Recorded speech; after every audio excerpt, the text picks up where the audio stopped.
So this is a 2019 Gibson SG in Pelham blue. Very pretty, great looking guitar. Just gonna do a setup on this one, and the first thing I'm gonna do is check out the string gauge.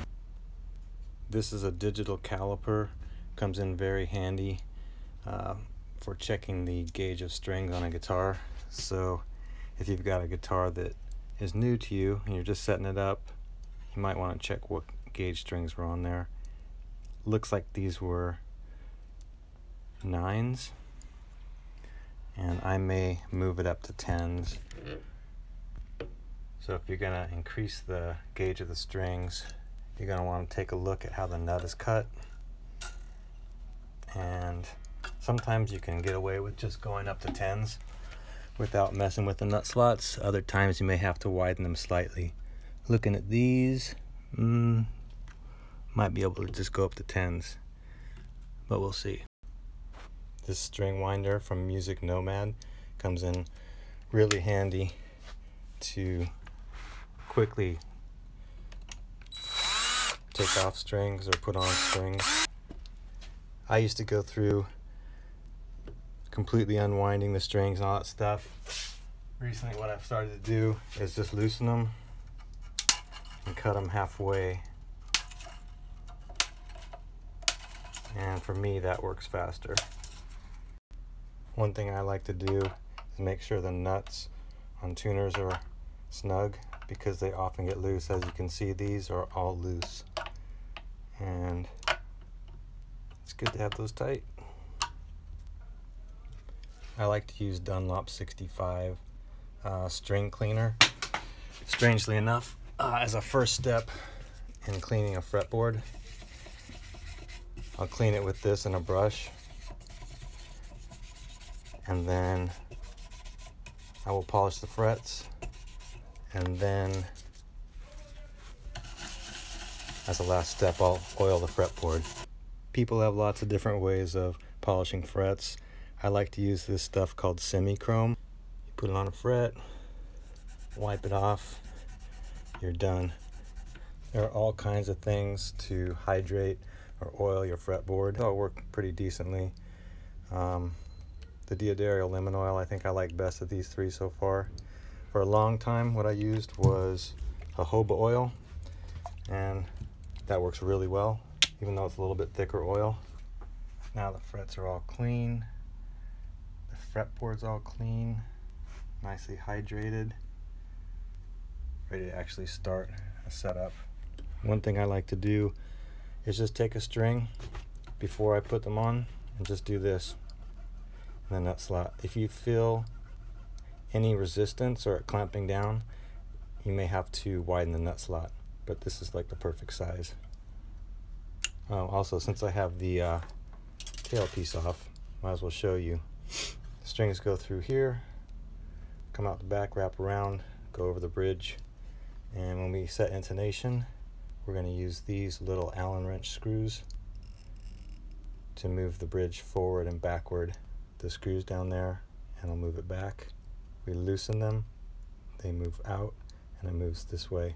Shortens the string length, lengthens the string length for intonation. That D slot has a little resistance. It doesn't just slide quite as smoothly as the others. Take a nut slot file. I'm doing it backwards because I can see it narrows right on this side. Move very carefully so you don't hit the fretboard. Widen that guy a little bit. You can do it like this, side to side. You don't want to push down too much. We're not trying to make the nut slot deeper here. We're trying to make it a little wider. And there it goes. Slides great now. The very first thing I might do is tune up the strings and play them open.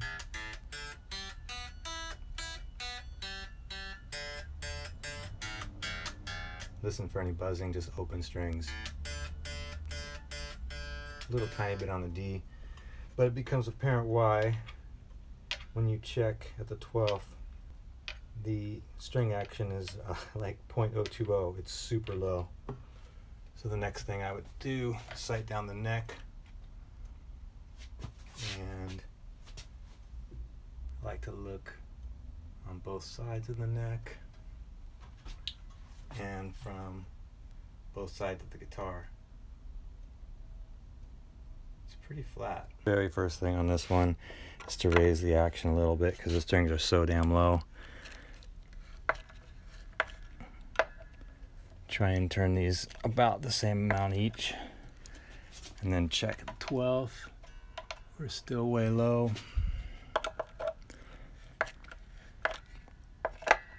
And you do not want your screwdriver to slip out and hit the guitar. So do it very carefully. We're getting close to 0.050 here, and 050 to 060 is about where I like to end up. So now that the action's a little more reasonable, they all sound fine open, and just to make your setup easier, try and stretch the strings a little bit, or they're just going to keep going out of tune. Some people like to pull a little bit around the 12th. I like to, you can see what I'm doing there, I'm pushing with my thumb and holding it with my fingers, and just go up and down the neck, and you're kind of stretching the strings. You can also do this. Somebody told me about this. Push on these, kind of stretch them a little bit there. Remember to tune up the guitar whenever you adjust the bridge, because it's going to throw the tuning out. And I'm just going to check the relief. The neck looks pretty flat, but I might as well get the reading on it. Put that capo at the first fret. Get your feeler gauges, right? Maybe start with 010 possibility. So I usually fret around the 17th and then check at the 8th. But since this meets the body, this neck meets the body way down here, I'll probably fret it here with my finger. Check at the 8th. And actually, since we're down here, it might be better to check it at the 12th. So it's less than 010. We're probably like 007, 008. So that's a nice spot to be. Probably don't need to turn the truss rod on this guy. First thing I do is check on the 2nd, 3rd, and 4th fret for any buzzing.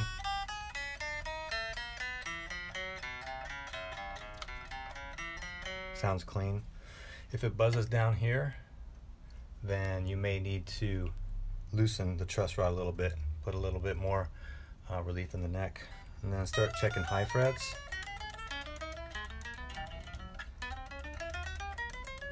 Yeah, this thing's clean all over, so the amount of relief in the neck is probably great. If it was buzzing up high,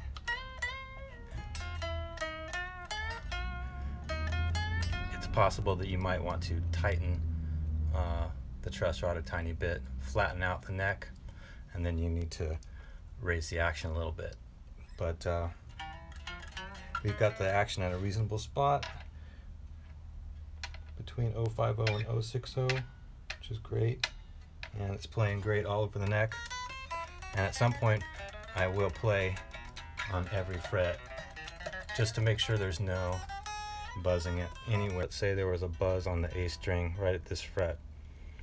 Then I take a fret rocker and I start checking around that area. These have very straight edges on them, and when you want them to extend over 3 frets at a time. That's why there's different sizes. When you get up high and there's less space between the frets, you'll use one of the smaller edges. But down here you'd probably use this. You want it to extend over 3 frets, and you just start checking frets, and you will feel it if a fret is high in one spot, because it will rock back and forth. That's what they call the fret rocker. And if you find that one spot where a fret's high, you can get yourself one of these. You have to be really careful using these, but see how it's got a little notch there? You put that over the fret and you very carefully tap. I'm not going to do it here because there's not a high fret here, but this thing's a lifesaver because you'll find some guitars that just have a few spots where it's got a little bit of a high fret and it makes the string buzz in that area, and that will fix that most times, not always. When you do actually start turning that Allen screw, I can't emphasize enough that you want to loosen all the strings to where they're just real loose, because what guys do is they leave the strings tight and they try and force turning that screw, and then they strip that Allen screw. So I've just moved it back here. I'm going to move it back a little bit on the other side too. I'm going to pick the right size Allen wrench. If you get one that's just slightly too small and you see it start turning in there and it won't get purchased, you're going to strip out that Allen screw. This setup is just about done. You can see the bridge, had to move it back quite a bit, but the intonation came out just about perfect, which is not always possible with these wraparound bridges.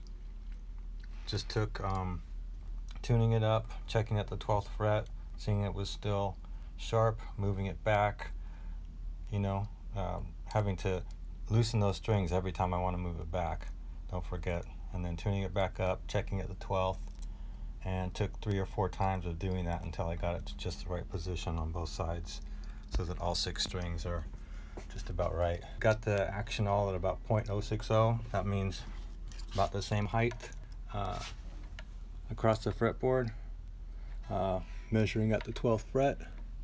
You can see that 0.060, just about. Where is the 12th? Here we are. But the G string, it's hard to tell here, but the G string is just a tiny bit higher than the other strings. And since we already know it's not coming from back here, these are all on a set bridge. And I'm going to check the nut. Holding down a string at the 3rd fret, fretting at the 3rd, and then lightly pressing on the 1st fret and checking the distance between the string and that 1st fret.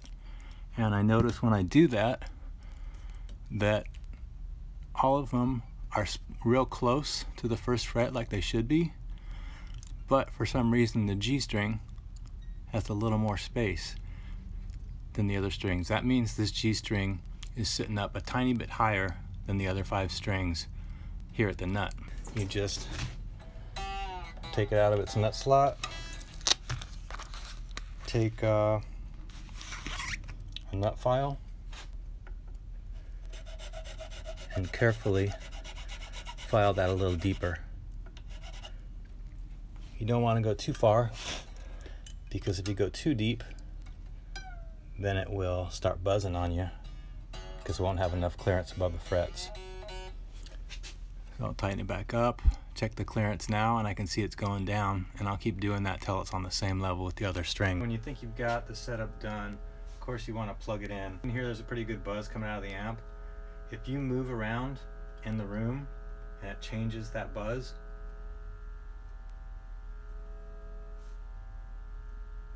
then it's probably just fine. But if you've got a significant buzz and it doesn't change no matter where you go in the room, or I mean where you move the guitar in relation to the amp, there may be a wiring problem. You know, I always check the pots just for scratchiness, and if there's any static going on, spray them out with contact cleaner. Check all 3 pickup positions, and I also check pickup height by playing the bridge pickup and then comparing it to the neck pickup. If one of them is lower in comparison to the other, the volume goes down, then you want to raise that pickup. Let's say the bridge sounded a little weak compared to the neck pickup, you want to raise up that bridge pickup. And with P90s, to raise up a pickup, there are 2 Phillips head screws right there, and I believe it's if we tighten them, it's going to push the pickup further down away from the strings. If you want to raise up the pickup, I think you want to loosen them and bring them up. The other thing you want to listen for is in the middle pickup position. You want to make sure the pickups aren't out of phase, and you can really tell that if you lose all power in that middle pickup position, if it just sounds hollow and less powerful than the other positions. So there's the bridge, here's the middle. So it's good. You'd be able to tell if they were out of phase. Neck, middle. I just like to check everything and do a setup, so that includes checking that everything's tight. And just doing this with my hand, I realize this guy's loose right here. So, you know, you want that nut on the jack to be snug. Tighten it up so the cord's not flopping around when it's in there. I like to make sure this little guy's tight on the switch. Sometimes that's loose and then the switch kind of moves around. It's kind of weird like that. I even check the the strap pegs and make sure they can't turn. If they're turning, that means the screw's a little loose, and tighten that screw up. It is a good idea to know where your string action's set at and know what the neck relief is set at. So you might just write it down, because then the next time you go to do a setup, you can see where you set it last time. Check the electronics, check neck relief, check the old strings, polish the frets. We set the string height, we set the intonation, check pickup height, polish the guitar. I down tune the guitar before I ship it off. 0.060 is our string height at the 12th fret. Our neck relief was 0.007 inches at the 8th fret.